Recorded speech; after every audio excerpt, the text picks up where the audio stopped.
We see young couples in today's society who go in and out of relationships, and we wonder, what are the secrets to lasting love? So we sat down with couples in our community that have been together for the majority of their life. And we asked them to give us some lessons in love.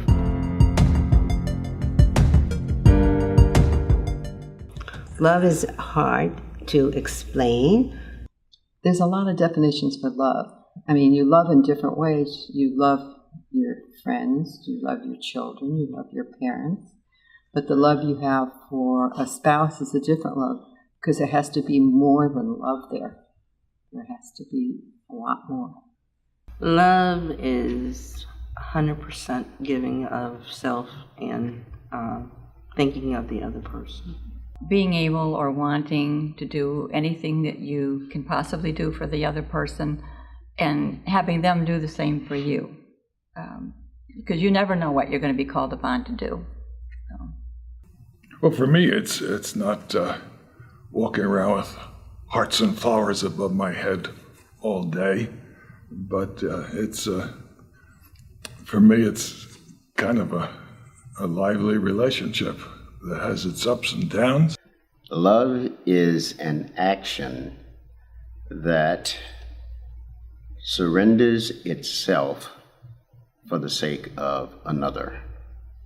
I kind of knew that he was the one. It took a while, I have to say. I wasn't sure for a while, but the more that I was with him, I realized that he did have the same goals that I had. We both basically wanted to have a home, have a family. We were both working at the time, and we knew that that wasn't going to change. So, and we just felt like, you know, as years went by, that we would attain those goals. He was in a car accident. He was on his way to see me. It was in a serious car accident. And when I realized that, I said to myself, oh my God, I couldn't live without him. And so that's how I knew. And she lived in Upper Manhattan in New York, and I lived on Long Island, and it was about a 40-mile trip. And I made it 7 nights a week, right? And I realized if I'm doing that, there must be more to it than just a trip. Right?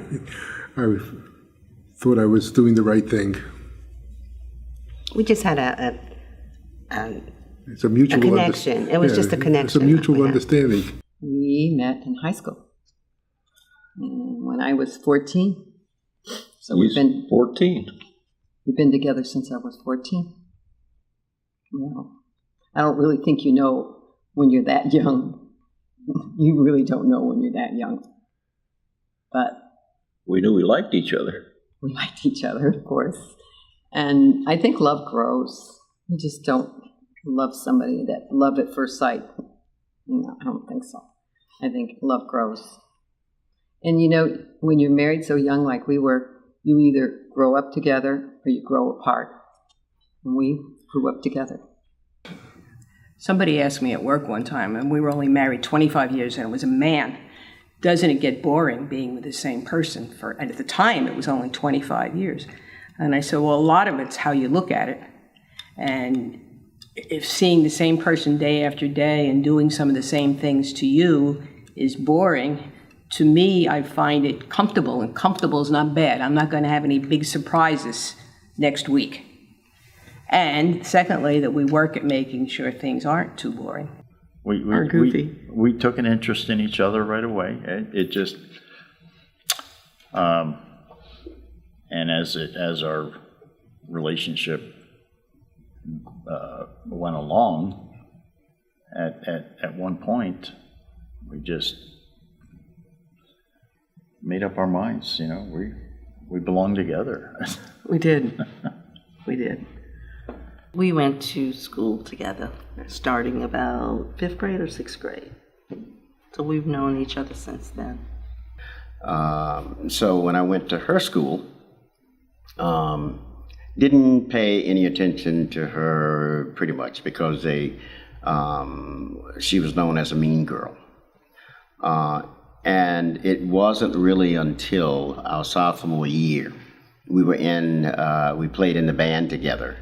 And it was about the end of that school year that I started talking to her, and we started talking over the summer. And that's when the relationship started to come together. I was a midwife back home, and I used to deliver babies in the homes, and I delivered his niece. And she took a picture of me with the baby, holding the baby, and Paul was in California at that time. And she sent him a picture of me with the baby, and he said to her, "Who is that? I don't know her." I said, "Well, that's the midwife who delivered the baby." So then he said, "Tell her to correspond with me as pen pals." I said, "Okay." So we started corresponding. This was September of '78. And then at Christmas time, he said, "I'm coming to meet you personally, because we just corresponded either by phone or by letter." And he came at Christmas. We liked each other. And we started going out. As I said, I was working as a midwife, and I took 2 weeks off from work so that I'd be with him every day from morning till dawn to get to know each other. Good. You have to look for a person who treats you well, who would be a loyal person, who treats their parents well, who treats their siblings well, how they treat other people. Respect for themselves, first of all, and then respect for others. Of course, you're attracted to each other, and attraction is the first thing that brings you together.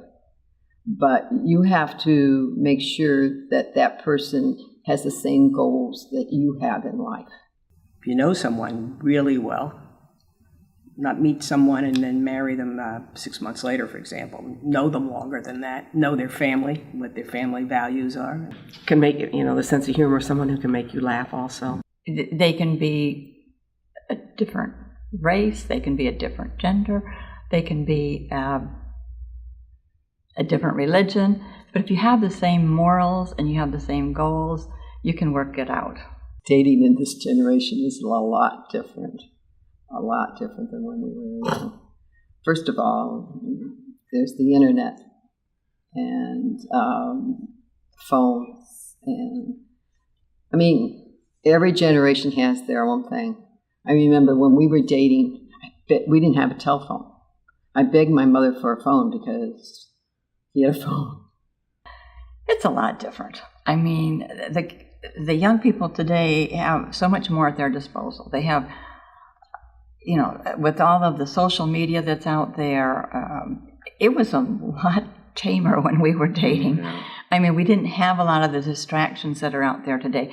In some cases, that's good because you can actually do some checking up on the other person. You can make sure that they are, what you think they are. But I think, on the other hand, it was a little easier to date when we were younger. Life was simpler, let me put it that way. Social media is kind of a misnomer, because it's more like anti-social media. You see people sitting together, paying no attention to each other. Right. You could probably ask them what the other one is wearing, and they couldn't tell you. They couldn't tell you. And social media has its place, but it has taken over. Too much. Yeah. You have to have conversation. You have to have interaction with each other, and conversation and communication. And social media stops that. It just interferes. Accountability, responsibility. I would not dare go to her home to take her out on a date without, first of all, contacting her mom, her dad. Okay. In fact, even when I would call her, I had to go through mom or someone there. Because basically we didn't have the texting and so forth and so on. Today, social media, in a way, bypasses mom and dad, because you don't need to go through mom and dad to talk to the daughter to set up a date or whatever the case may be. There's going to be disagreements and arguments in a marriage, but that's not the end of the world. No. If you have to resolve it you have to be adult. You both have to be adult enough to sit down and discuss it and not carry a grudge. So you deal with conflict in a marriage by, first of all, not letting the sun go down upon it. The next day it's gone. Don't hold on to it. We have had plenty of arguments through our married life, but they're not the type of arguments where you hate each other afterwards. Hate never enters into it. You may say it for a second, but it doesn't. Hate never enters into it. It's just part of everyday life. Sometimes you have to walk away from it and come back and readdress the conflict. I think that in a marriage you have to pick your battles. I think some of them are going to be major decisions, some are minor things that you're not going to agree on. Never go to bed mad at each other. Yes, and if a person's doing something that bothers you, you want to make sure you mention it to them in a nice way and see if you can't change their ways, or maybe you're doing something wrong, So you got to be open to what you want to do in that situation. After a while, I've learned over the years, don't sweat the small stuff. The most important thing to making a relationship last, I think, is, first of all, financial. I think you have to have the same financial goals, and I think that's where a lot of people make their mistake. Well, one thing is that you have to get to know the person, and that comes with time. It is not a short relationship. You have to look at their family as well, because you are marrying into that family, and where they come from is what you're going to get. Whatever's in the house, that is going to be a part of that person's personality. So you really do have to get to know the person and their family. I think also that you have to realize that you are a team. Once you're married, you are a team. So as children come along, or as mishaps come along, you have to, work it out together. You're always going to have some differences of opinion when you do things, but you have to be able to at least have one common path in the end. Hold on to each other through the storms of life. Get to know each other well. You should know each other well. I feel you should have a little bit of a courtship, a little bit of time to get used to each other first. And it's not I, it's we. It's always we, not I. To be kind, loyal, honest, to talk to each other and talk over, any problem and try to settle it between you. A relationship, especially in a marriage relationship, they used to say it's a 50-50 proposition. Well, that's the reason that 50% of them fail, because marriage is not a 50-50% proposition. I see that as a 100-100. Each person has to bring 100% of themselves to give to that relationship. That is the only way that it's going to work. When young people do enter into a relationship, it's difficult when they're young for them to think, beyond a few years, 5 years, 10 years, certainly not into the 40 and 50-year range. But you have to think about this person long term. Would you be willing to take on a lot of extra responsibility if something happened to this person and this person became disabled or something and you had to take on more? Would you be able to do that? Do you agree on having children or not having children? How many children? Things like that. So, you have to my point would be for young couples, take it slow and be sure, or as sure as you can be. Sometimes I think young people want to get married because they're thinking of that big wedding and how the party and all the neat stuff about that. I think that's where they make the mistake. We got married in a lawyer's office. In another state. She was too young to get married in Illinois. So I think that you have to get past that and think about what the future is going to be and talk about it. Do you want children? Do you not want children? I mean, today's is a lot different than when we were. Back when we were, you always couldn't make that decision. It just happened. But today, you can make that decision. I think this is something you need to talk about before.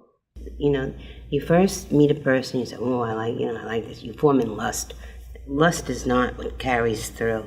You have to meet somebody, think about what the future is going to hold, whether you can live together, form a family, and build a life together. So you have to really look into the future, see the way that person treats their family, see the way they treat people in general, and think, well, okay, I can form a relationship with this person. It's not always an easy road, but you keep going, keep on keeping on. You should be sure of that commitment when you make it. Many of the children or youth do not have respect for themselves. So they do not respect themselves. So they have a tendency of not having any commitment to each other. So if someone else comes along, bam, they're over there or they're over here. And that does not work out for any longevity in a relationship. And a relationship is a lot more than just sex. Also, it has to do with caring for another person and thinking about the things that you do that affect the other person too. Here in America, we have a huge divorce rate, and we didn't see that as an option when we got married. We were going to get married and be together. And so that's one reason, I suppose, that the marriage lasted 54 years so far, almost 54, is that we just decided to make it work. People say, well, you know, if you've got a bad background or something, they're brought up to... We were both brought up in broken homes. And when we were young, we vowed to each other that this was going to last and we would not ever have our children from a broken home. If divorce has to take place, I think the only reason for divorce should be if the apartment is, or the house is burning, you get out. And if it's such intense hatred and bitterness and fighting, then you, for your own life, you have to get out of that. But otherwise, you can work things out. Life is a challenge for everything. Divorce is necessary if there is abuse in the marriage. If there has to be a substantial reason. I mean, I'm sure people get divorced. I have a divorce in my family. If there is a necessary reason for it, yes. I don't see anything wrong with it, but I think that people need to try and work out their differences. They shouldn't run away from a problem without trying to solve it first. If you want it to work, if you're fully committed to your marriage and your family, it will work out. Children changes your life, okay? And like I remember when I got the first child, and I was working, I couldn't wait to go back home. You know what I mean? But they change your life, and you have to adapt to the children rather than children adapt to you. We find out that children are not products of what they hear, but they're products of what they see. So we had to demonstrate. And that was important that we were ready to have those children, because it meant that we were able to give more attention to them. It changes the focus of the family unit. Now you got a little person to take care of. We used to call that, when the kids were little, we'd say, we're going to coffee talk, and that's when we would discuss the kids. You know, we had a motorcycle, and we jumped on the motorcycle and went over to the coffee shop, and that's where we sat and discussed our problems. And love is more an agape kind of relationship, meaning a higher form of love, a meaningful love, a lasting love. There is the erotic kind of love involved in relationship. There's a philia, which is kind of brotherly, sisterly love, because you're also supposed to get along besides living together. And So it has many forms, and English has only one word for it, love. Greek at least has sterge, agape, philia, and so they can fine-tune it a little bit more. But you know when you're in love because you feel deep down in your heart that this is the right person. You know, the way he talks, that he's gentle. How do you know when you're sick? You just know it. You feel it. You feel it, yes. When I have something that happened and I can't wait to tell him. That's true. You know, somebody's got your back no matter what. You have to trust. And that is one of the most important things in a relationship. He trusted me to go out with my friends because we've known each other, and there are just certain rules that he knew that I go by. And I knew that there were certain rules that he goes by. There's a time and there's a place for everything. You can have time for your friends, and you have to make sure that you have time for your partner. When you find someone that you love or that you care about, you want to be good to them. And I think that sometimes the young people are always looking for something more. There's someone better down the street maybe, so they'll go look for them, and instead of dealing where they are. You have to have separate interests and mutual interests, because you can each bring to the partnership something special, instead of just, you have to have interests separate from each other. You have to trust each other. Trust and respect. That's very important. And to be loyal, not to tell lies or, just be loyal and honest. And everything will work out fine. To have and to hold. To have and to hold. For better, for worse. For better, for worse. For richer, for For richer, for poor. In sickness and in health. In sickness and in health. until death do us part. Until death do us part. You may kiss the bride.